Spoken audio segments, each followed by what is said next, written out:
انسانی ذہن خیالات اور یادوں کی آماج گاہ ہے۔ خیالات خوش کن بھی ہوتے ہیں اور اندوناک بھی، یادیں سہانی بھی ہوتی ہیں اور غمناک بھی۔ البتہ بچپن کا زمانہ چونکہ بے فکری اور بادشاہی کا زمانہ ہوتا ہے، اس میں انسان ابھی رنج و الم سے متعارف نہیں ہوا ہوتا، اس لیے بچپن کی یادیں عام طور پر سہانی ہوتی ہیں، اور اکثر لوگ اپنے بچپن کو یاد کر کے آہیں بھرتے ہیں اور اس دور میں واپس جانے کی خواہش کرتے دکھائی دیتے ہیں۔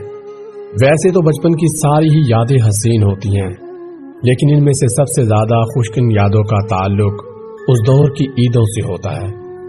عید کی خاص بات یہ ہے کہ اس کا تعلق اپنے شہر سے بہت گہرا ہوتا ہے، کیونکہ عید وہ خاص تہوار ہے جسے ہر شخص اپنے ہی شہر میں منانا چاہتا ہے۔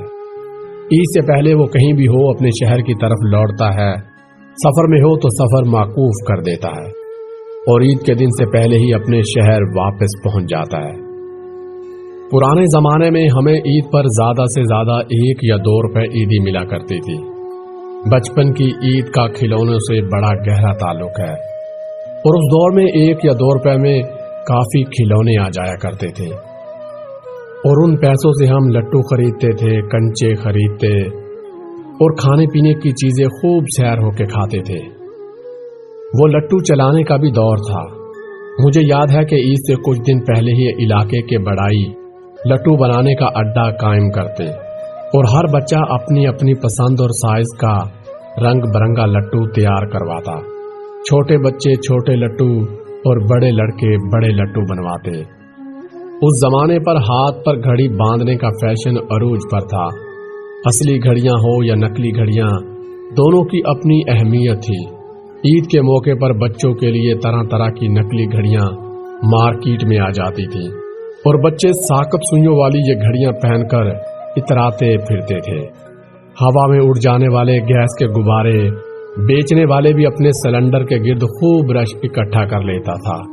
وہ غباروں میں ہوا بھر کے اسے دھاگے سے باندھتا، اور دھاگے کے دوسرے سرے کو بچے کی انگلی کے گرد گھما کر مضبوط گاٹھ باندھ دیتا، تاکہ غبارہ اس کے ہاتھ سے چھوٹ کر ہوا میں نہ اڑ جائے۔ اس احتیاط کے باوجود کسی نہ کسی بچے کا غبارہ چھوٹ ہی جاتا تھا، اور خوب رونا پیٹنا مچتا۔ گھروں میں عام طور پر سوئیاں اور سوجی کا حلوہ بنتا تھا، جبکہ باقی عام دنوں میں سالن روٹی ہی ہوتی تھی۔ سوئیاں بھی 2 قسم کی ہوتی تھی، بازار کی سوئیاں جو کہ باریک ہوتی تھی، اور گھر میں تیار کردہ میدے کی سوئیاں جو کہ موٹی ہوتی تھی۔ باریک سوئیاں چینی ڈال کر میٹھی پکائی جاتی تھی، جبکہ موٹی سوئیاں پھیکی ہی ابالی جاتی تھیں، اور انہیں گرما گرم پلیٹ میں لے جا کر ان پر گڑ کی شکر اور مکھن ڈال کر کھایا جاتا تھا۔ ایئر گن سے غبارے پھوڑنے والا بھی عید پر بچوں کو خوب بے وقوف بناتا۔ وہ ایئر گن کی نالی میں ایک ایسی خفیہ ٹیڑھ پیدا کر دیتا تھا کہ اس کا چھرا کبھی نشانے پر نہ لگتا۔ غبارہ پھوڑنے پر وہ انعام کا لالچ دیتے، اور اس کی خاطر بچے ایئر گن چلا چلا کر سارے پیسے ختم کر ڈالتے، مگر نشانہ کبھی ٹھیک نہ لگتا، غبارہ کبھی نہ پھوڑتا، حتیٰ کہ عید گزر جاتی۔